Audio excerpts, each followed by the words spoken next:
그럼 다음에 존경하는 김동철 의원님 질의해 주시기 바랍니다. 예. 청와대에서 누가 나오셨어요? 경제수석에 있습니다. 네.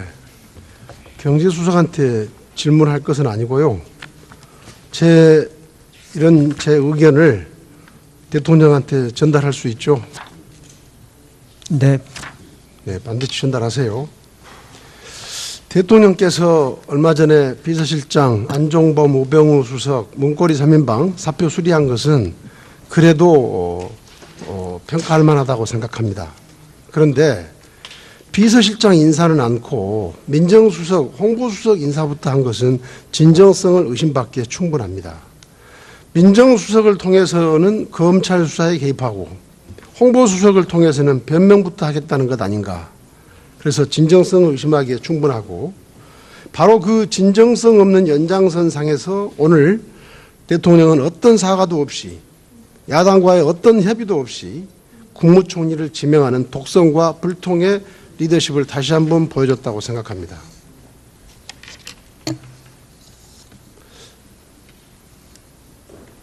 조윤선 문화부 장관님. 네. 대통령을 만나시려면 면담 신청을 해야 된다면서요? 아니, 그렇지 않습니다. 그렇게 말 안 했어요?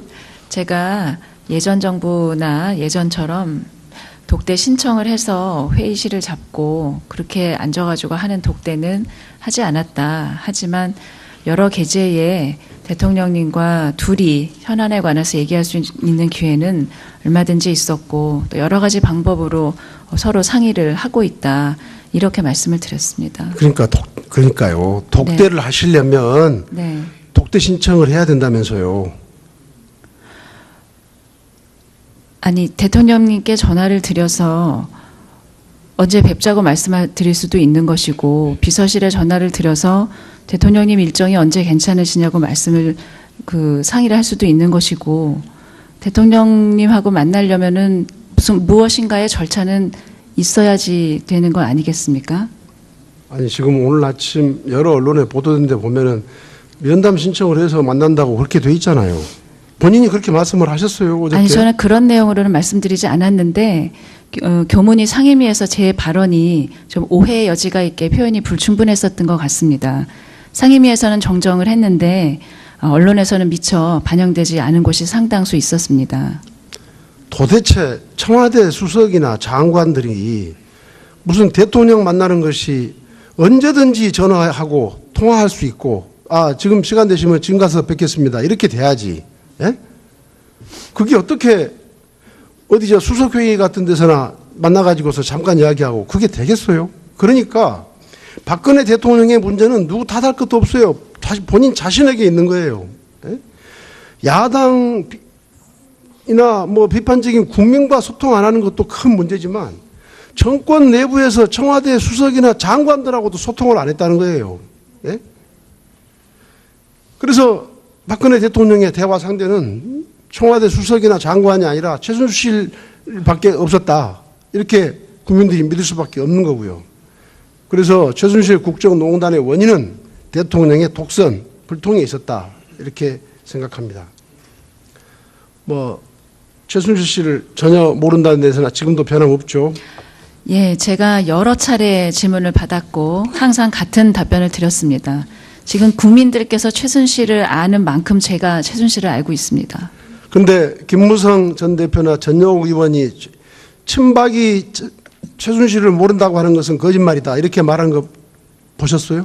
언론 보도를 통해서 봤습니다만 그것이 친박 의원들이면 모두 다 최순실과 면식이 있고 만난 적이 있다는 의미인지는 저는 확실하게 알지 못하겠습니다. 이상돈 의원 같은 분은 대선 캠프에 1년밖에 안 있었지만 자기도 최순실을 안다. 그렇게 말했거든요. 그분이 최순실을 아시는 것이 최순실과 면식이 있고 만난 적이 있다고 하는 의미로 아신다는 것인지 아니면 한간에 그런 얘기가 돈다는 사실을 알고 그 얘기가 사실인 것이라고 믿었다는 의미인지 저는 확실하게 그분의 뜻을 모르겠습니다. 2007년 대선 때 이명박 후보 측에서 최태민, 최순실에 대해서 그렇게 네거티브를 했는데 최순실의 존재를 몰랐다면 그게 친박이냐 이렇게 이야기도 했어요. 2007년 대선 때 MB 측에서 그렇게 최태민, 최순실에 대해서 네거티브 했는데 친박 의원이 그걸 모를 수 있냐. 그렇게 해야겠다고요. 친박 의원들이라고 하실 수 있는 분들이 상당히 여러 분 있으신데 다들 같은 입장을 말씀하시는 것으로 저도 알고 있습니다. 예, 언젠가는 진실이 밝혀질 거라고 생각합니다. 법무부 장관께 질의하겠습니다.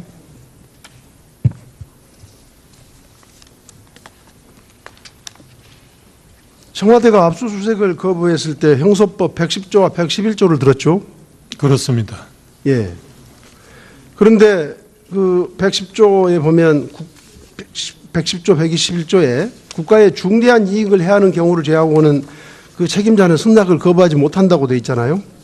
그렇게 규정되어 있습니다. 예. 근데 최순실 국정농단만큼 국가의 중대한 이익을 해치는 경우가 있습니까?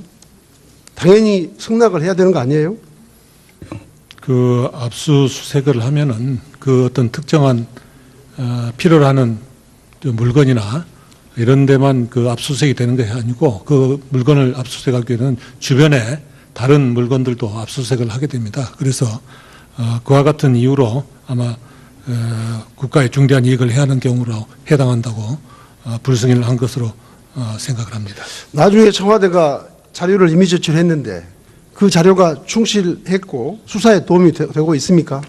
예, 필요로 하는 자료는 대부분 받은 것으로 알고 있습니다. 그리고 추가로 더 수사를 진행하다가 필요로 하면은 다시 청와대가 협조를 하겠다고 했다고 합니다. 네. 외무부 장관께 질의하겠습니다. 지난 9월 한일 외무회담에서 일본 측의 안보 협력 강화 필요성에 대해서 완전히 동감이라고 그랬죠. 그 일반적인 차원에서 이제 이런 얘기가 있었고요. 지금 어떤 취지에서 질문하실지 모르겠습니다만은 그 지소미아 정보보호협정 관해서는 구체적인 그런 논의가 있던 것은 아닙니다. 한일 군사정보보호협정의 협상 당사자가 국방부입니까, 외교부입니까?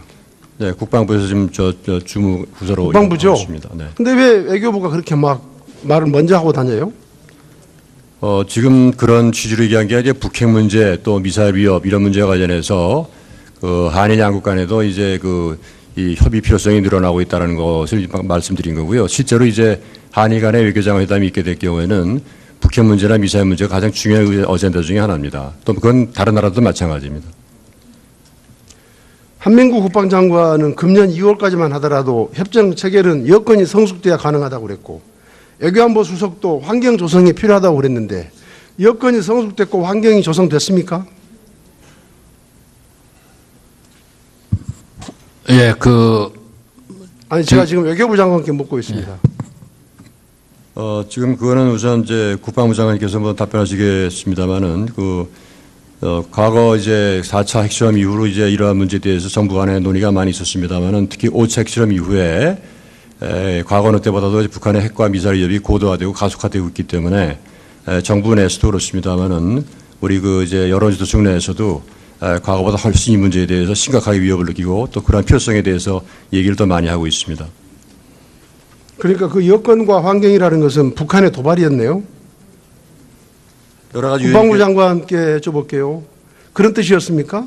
그때 2월에 말씀하신 여건이라는 것이 북한의 도발을 이야기한 것이었습니까? 저희들은 여건이라는 측면에서는 아까 여러 의원님들께서 우려하시는 그런 사항들이 있기 때문에 국민들의 이해 또 지지 이런 것들이 필요하다는 차원에서 제가 말씀을 드렸습니다. 네. 법원 행정처장.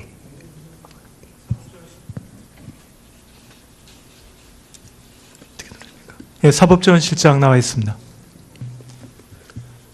군 공항 소음 피해가 10년 이상 지연된 사건들도 있다는 거 알고 계세요? 예, 알고 있습니다. 아니 소음 정도만 파악하면 소송이 금방 종결될 것 같은데 10년이나 질질 끄는 이유가 뭡니까? 새로운 쟁점이 있어서 대법원에서 신중하게 검토하고 있는 것으로 알고 있습니다. 그게 뭐죠? 그러니까 종전 판결에 없었던 새로운 쟁점이 상고 이유가 돼서 그 부분에 관해서 신중 검토를 하고 있는 것으로 알고 있습니다. 상고 이후요? 예. 아직 항소심도 안 끝난 사건들은 어떻게 설명하겠습니까? 그 항소심은 그 상고심 선고를 기다리면서 쟁점이 동일해서 심리를 지금 보류하고 있는 것으로 알고 있습니다. 대법원이 판결을 이렇게 지연시키니까 국방부는 계속해서 배상금 예산을 이전용하고 불용 처리하고 있는 거 알고 계세요? 예, 알고 있습니다. 대법원에도 약간 책임이 있는 것 아닙니까?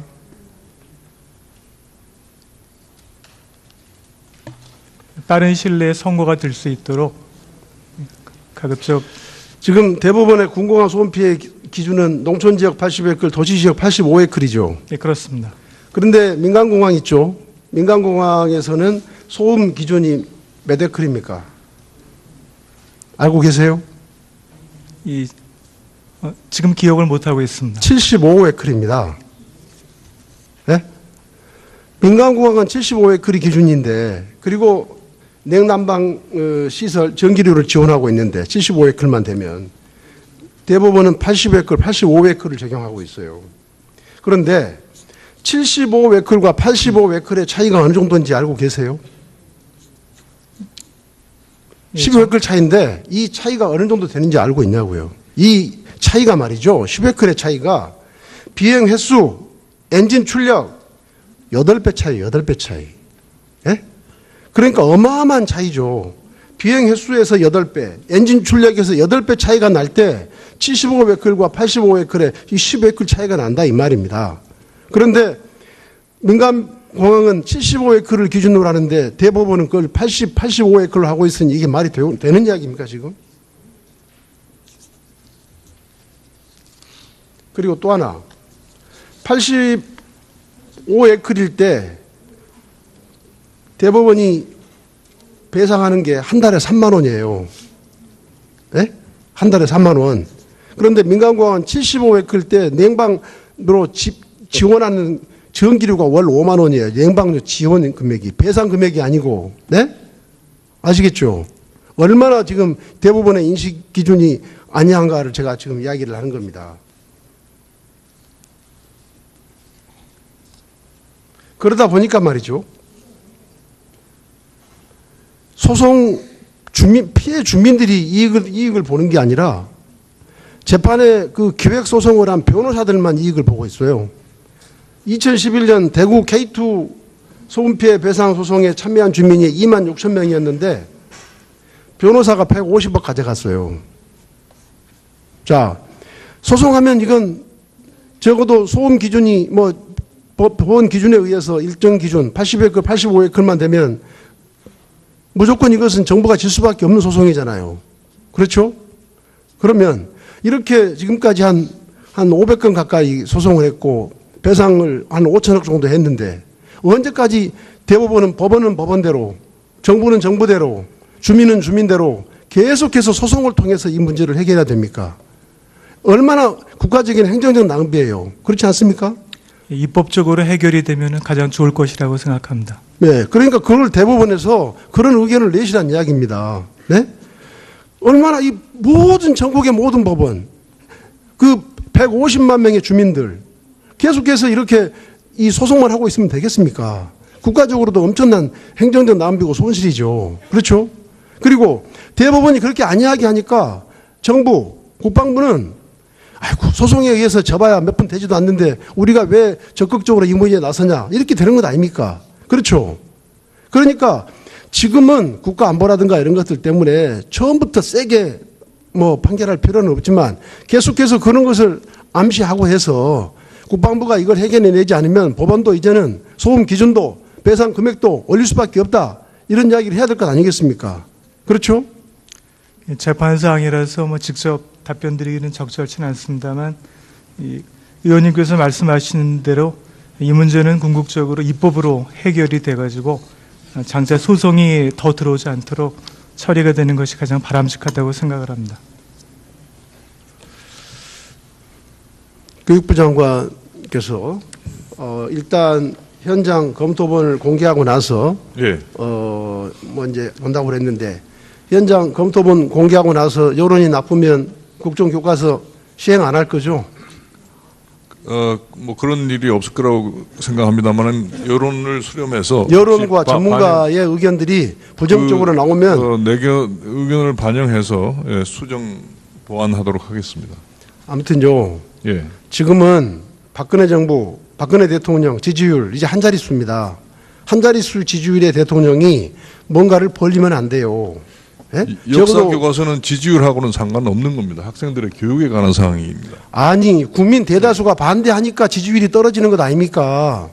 예? 교과서를 보지도 않고 반대한다는 것은 그런 우려를 하고 있다는 뜻이기 때문에 예, 교과서 공개되면 그러한 우려를 그러니까요. 해소시키도록 하겠습니다. 국론이 분열되고 국민 간의 갈등이 조정되는 그런 사안들은 지지율 한 자릿수 지지율의 대통령은 해서는 안 된다는 이야기입니다.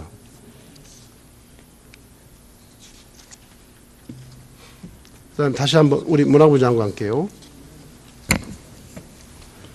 지금 그 5.18 최후항쟁의 역사 현장, 구 전남도청 그 건물 원형 보존을 둘러싸고 지금 좀 시끄러운 거 알고 계시죠? 네, 알고 있습니다. 예, 저는 이렇게 주장하겠습니다. 뭐 결론만 말씀드리면 천문학적인 돈이 들거나 또는 상당한 시간이 소요돼서 뭔가 문제가 되는 경우가 아니라면 적어도 원형은 보존돼야 되지 않겠습니까? 그렇죠?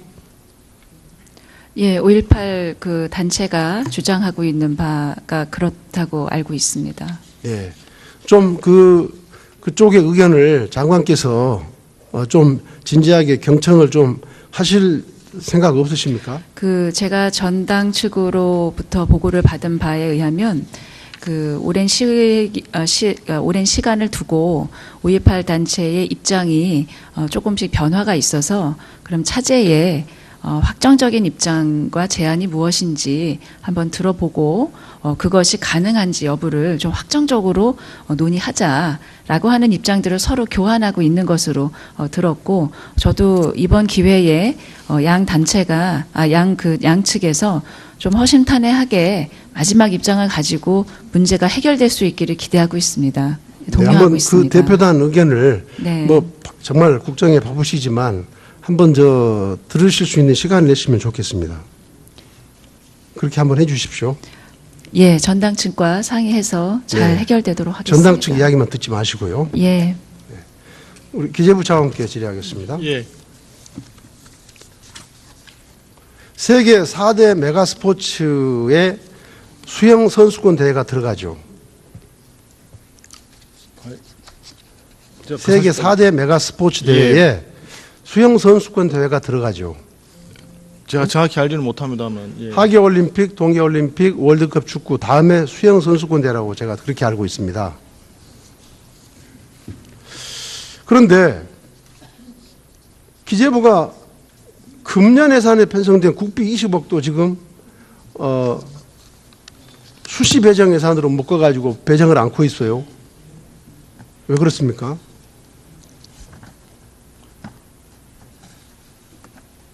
알고 계세요?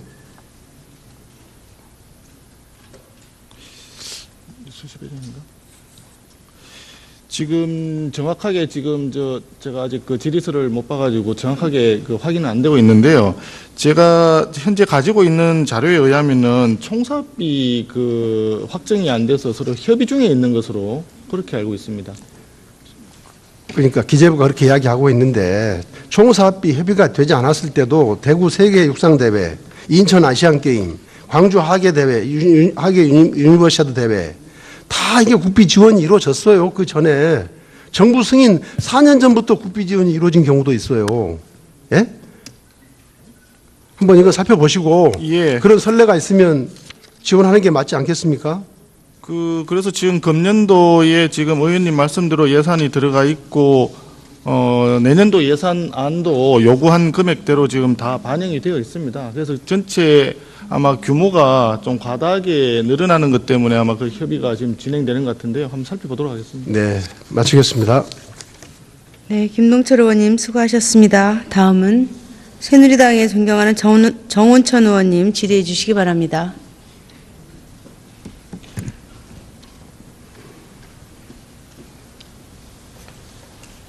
그럼 다음에 존경하는 김동철 의원님 질의해 주시기 바랍니다. 예. 청와대에서 누가 나오셨어요? 경제수석에 있습니다. 네. 경제수석한테 질문할 것은 아니고요. 제 의견을 대통령한테 전달할 수 있죠? 네. 네, 반드시 전달하세요. 대통령께서 얼마 전에 비서실장 안종범 우병우 수석 문고리 3인방 사표 수리한 것은 그래도 평가할 만하다고 생각합니다. 그런데 비서실장 인사는 않고 민정수석, 홍보수석 인사부터 한 것은 진정성을 의심받기에 충분합니다. 민정수석을 통해서는 검찰 수사에 개입하고 홍보수석을 통해서는 변명부터 하겠다는 것 아닌가. 그래서 진정성을 의심하기에 충분하고 바로 그 진정성 없는 연장선상에서 오늘 대통령은 어떤 사과도 없이 야당과의 어떤 협의도 없이 국무총리를 지명하는 독선과 불통의 리더십을 다시 한번 보여줬다고 생각합니다.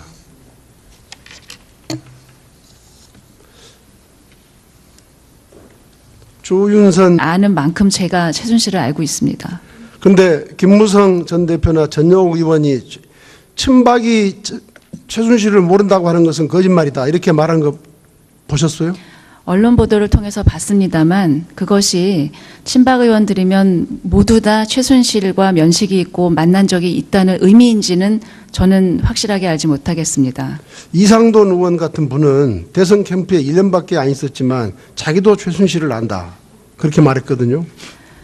그분이 최순실을 아시는 것이 최순실과 면식이 있고 만난 적이 있다고 하는 의미로 아신다는 것인지 아니면 한간에 그런 얘기가 돈다는 사실을 알고 그 얘기가 사실인 것이라고 믿었다는 의미인지 저는 확실하게 그분의 뜻을 모르겠습니다. 2007년 대선 때 이명박 후보 측에서 최태민, 최순실에 대해서 그렇게 네거티브를 했는데 최순실의 존재를 몰랐다면 그게 친박이냐 이렇게 이야기도 했어요. 2007년 대선 때 MB 측에서 그렇게 최태민, 최순실에 대해서 네거티브 했는데 친박 의원이 그걸 모를 수 있냐 그렇게 이야기했다고요. 친박 의원들이라고 하실 수 있는 분들이 상당히 여러 분 있으신데 다들 같은 입장을 말씀하시는 것으로 저도 알고 있습니다. 네, 언젠가는 진실이 밝혀질 거라고 생각합니다. 법무부 장관께 질의하겠습니다.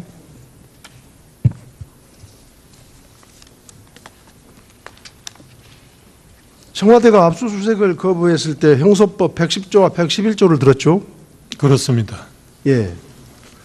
그런데 그 110조에 보면 110조, 121조에 국가의 중대한 이익을 해하는 경우를 제하고는 그 책임자는 승낙을 거부하지 못한다고 돼 있잖아요. 그렇게 규정되어 있습니다. 예. 근데 최순실 국정농단만큼 국가의 중대한 이익을 해치는 경우가 있습니까? 당연히 승낙을 해야 되는 거 아니에요? 그 압수수색을 하면은 그 어떤 특정한 필요로 하는 물건이나 이런 데만 그 압수수색이 되는 것이 아니고 그 물건을 압수수색하기 위해서는 주변에 다른 물건들도 압수수색을 하게 됩니다. 그래서 그와 같은 이유로 아마 국가의 중대한 이익을 해하는 경우로 해당한다고 불승인을 한 것으로 생각을 합니다. 나중에 청와대가 자료를 이미 제출했는데 그 자료가 충실했고 수사에 도움이 되고 있는 문화부 장관님. 네. 대통령을 만나시려면 면담 신청을 해야 된다면서요? 아니 그렇지 않습니다. 그렇게 말 안 했어요?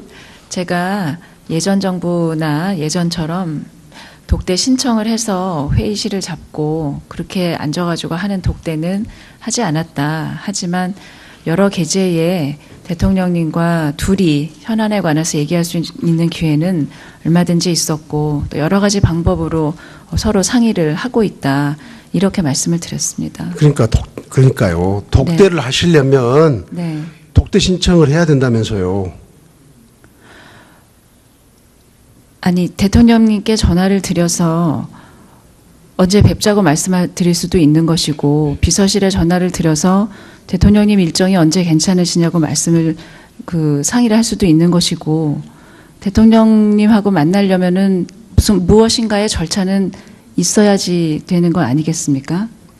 아니 지금 오늘 아침 여러 언론에 보도된 데 보면은 면담 신청을 해서 만난다고 그렇게 돼 있잖아요. 본인이 그렇게 말씀을 하셨어요, 어저께? 아니 저는 그런 내용으로는 말씀드리지 않았는데 교문위 상임위에서 제 발언이 좀 오해의 여지가 있게 표현이 불충분했었던 것 같습니다. 상임위에서는 정정을 했는데 언론에서는 미처 반영되지 않은 곳이 상당수 있었습니다. 도대체 청와대 수석이나 장관들이 무슨 대통령 만나는 것이 언제든지 전화하고 통화할 수 있고, 아, 지금 시간 되시면 지금 가서 뵙겠습니다, 이렇게 돼야지. 예? 그게 어떻게 어디 저 수석회의 같은 데서나 만나가지고서 잠깐 이야기하고 그게 되겠어요? 그러니까 박근혜 대통령의 문제는 누구 탓할 것도 없어요. 본인 자신에게 있는 거예요. 예? 야당이나 뭐 비판적인 국민과 소통 안 하는 것도 큰 문제지만 정권 내부에서 청와대 수석이나 장관들하고도 소통을 안 했다는 거예요. 예? 그래서 박근혜 대통령의 대화 상대는 청와대 수석이나 장관이 아니라 최순실 밖에 없었다, 이렇게 국민들이 믿을 수밖에 없는 거고요. 그래서 최순실 국정농단의 원인은 대통령의 독선, 불통이 있었다, 이렇게 생각합니다. 뭐 최순실 씨를 전혀 모른다는 데서나 지금도 변함없죠. 예, 제가 여러 차례 질문을 받았고 항상 같은 답변을 드렸습니다. 지금 국민들께서 최순실을